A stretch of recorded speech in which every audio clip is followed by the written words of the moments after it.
सियासत में जाति, धर्म, उम्र और पेशे के आधार पर मतदाता कई तरह के वोट बैंक में बांटे गए हैं। सियासी दल महिलाओं को भी ऐसे ही वोट बैंक के तौर पर देखते हैं, क्योंकि उनके वोटिंग पैटर्न में बड़ा बदलाव आया है। महिलाएं अब पुरुषों से कदम मिलाकर चल रही हैं। पुरुषों की तुलना में महिलाएं ज्यादा वोटिंग ही नहीं कर रही हैं, बल्कि अपने पसंद के उम्मीदवारों को वोट दे रही हैं। और यही वजह है कि लोकसभा चुनाव से पहले अरविंद केजरीवाल सरकार ने दिल्ली की महिलाओं को एक बड़ा तोहफा दे दिया है। जी हां, दिल्ली की हर महिला को 1000 रुपए प्रति माह देने का ऐलान कर दिया है, जो राजधानी में आम आदमी पार्टी के लिए मास्टर स्ट्रोक साबित हो सकता है। केजरीवाल सरकार की वित्त मंत्री आतिशी ने सोमवार यानी 4 मार्च को दिल्ली विधानसभा में बजट पेश किया। इस दौरान उन्होंने राजधानी की महिलाओं के लिए मुख्यमंत्री महिला सम्मान योजना की घोषणा की और इसके तहत दिल्ली की 18 साल से अधिक उम्र की हर महिला को हर महीने 1000 रुपए दिए जाने का प्रावधान है। आम आदमी पार्टी ने इसे राजधानी में राम राज्य आने की संज्ञा दी है। केजरीवाल सरकार की यह घोषणा गरीब झुग्गी झोपड़ी वालों के बीच पार्टी की लोकप्रियता को और भी ज्यादा बढ़ा सकती है। लोकसभा चुनाव से ठीक पहले अरविंद केजरीवाल सरकार ने जिस तरह से महिलाओं को 1000 रुपए देने का ये दांव चला है, उसका सियासी प्रभाव निश्चित रूप से 7 संसदीय सीटों पर पड़ सकता है। और ये बात ऐसी ही नहीं कही जा रही है, बल्कि मध्य प्रदेश विधानसभा चुनाव में नतीजों को देखा जा चुका है।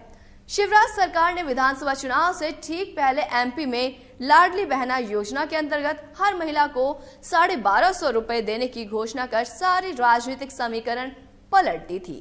उसी फॉर्मूले को दिल्ली में आजमाने का दाव आम आदमी पार्टी ने भी चल दिया है।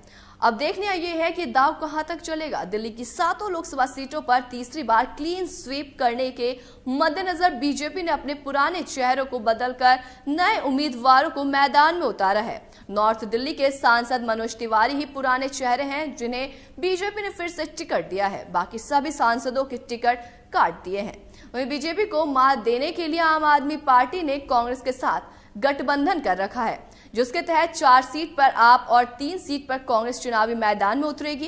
कांग्रेस से हाथ मिलाने के बाद केजरीवाल अब अपने सियासी समीकरण को दुरुस्त करने की कवायद में है, जिसके लिए महिलाओं को हर महीने 1000 रुपए देने का ट्रम्प कार्ड चला है। दरअसल दिल्ली की सत्ता पर काबिज होने के बाद से ही अरविंद केजरीवाल ने मुफ्त योजनाओं की घोषणा करने की जो राजनीति शुरू की है, उसने उन्हें दिल्ली में अजेय बना दिया है। इन्हीं मुफ्त की योजनाओं के दम पर आम आदमी पार्टी जो है वो लगातार दिल्ली के बाद पंजाब की सत्ता हासिल कर राष्ट्रीय पार्टी बन गई है। दिल्ली की सत्ता पर भले ही आम आदमी पार्टी 2013 से काबिज हो, लेकिन लोकसभा चुनाव में अपना खाता राजधानी में नहीं खोल सकी। 2014 और 2019 के लोकसभा चुनाव में बीजेपी ने दिल्ली की सभी 7 सीटें अपने नाम करने में एक कामयाबी हासिल कर रखी है। दिल्ली विधानसभा और एमसीडी पर अपना कब्जा जमाने के बाद आम आदमी पार्टी की नजर अब दिल्ली की लोकसभा सीटों पर है, जिसके लिए ही अरविंद केजरीवाल ने कांग्रेस के साथ हाथ मिला लिया है। आम आदमी पार्टी दिल्ली में नई दिल्ली, पूर्वी दिल्ली, दक्षिणी दिल्ली और पश्चिमी दिल्ली सीट पर चुनाव लड़ रही है, जबकि कांग्रेस उत्तर पूर्वी दिल्ली, उत्तर दिल्ली, उत्तर पश्चिमी दिल्ली सीट पर किस्मत आजमा रही है। अब आम आदमी पार्टी ने अपने 4 सीटों पर कैंडिडेट के नाम का भी ऐलान कर दिया है, जिसमें कि ज्यादातर अपने विधायकों पर उन्होंने दाव लगाया है। तो वही बता दें कि केजरीवाल मुफ्त बिजली और पानी पहले से ही दिल्ली वालों को दे रहे हैं। महिलाओं को दिल्ली की सरकारी बसों में मुफ्त की यात्रा की सुविधा के बाद अब 1000 रुपए महीने देने की घोषणा की है। केजरीवाल सरकार ने महिलाओं के लिए पहले ही डीटीसी बसों में यात्रा मुफ्त कर रखी है। इस योजना को लेकर दिल्ली में महिलाओं में केजरीवाल सरकार पहले से ही अधिक ज्यादा लोकप्रिय है। ऐसे में लोकसभा चुनाव से पहले केजरीवाल सरकार ने महिलाओं को उनके लिए एक और तोहफा दे दिया है, जिसमें हर महिला को हर महीने उन्हें 1000 रुपए मिलेंगे। ऐसे में केजरीवाल सरकार के लिए प्रति महिलाओं के समर्थन और बढ़ सकता है, क्योंकि इसका फायदा करीब झुग्गी झोपड़ी में रह रही महिलाओं को भी होगा। और यही अरविंद केजरीवाल का दिल्ली में वोट बैंक है, जिसके सहारे नगर निगम से लेकर विधानसभा तक में अरविंद केजरीवाल काबिज हैं। केजरीवाल सरकार ने बजट में ऐलान किया है कि आगामी वित्तीय वर्ष में सरकार यानी कि दिल्ली सरकार के अधीन आने वाली हर इमारत की छत पर सोलर प्लांट होंगे।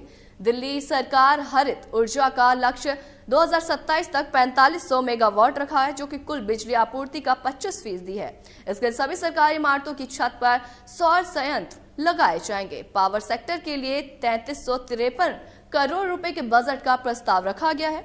इसी तरह से दिल्ली में हर घर के लिए पानी और सीवरेज सुविधाओं का अधिकार सुनिश्चित करने के लिए भी 7195 करोड़ रुपए खर्च करने का प्रावधान रखा है।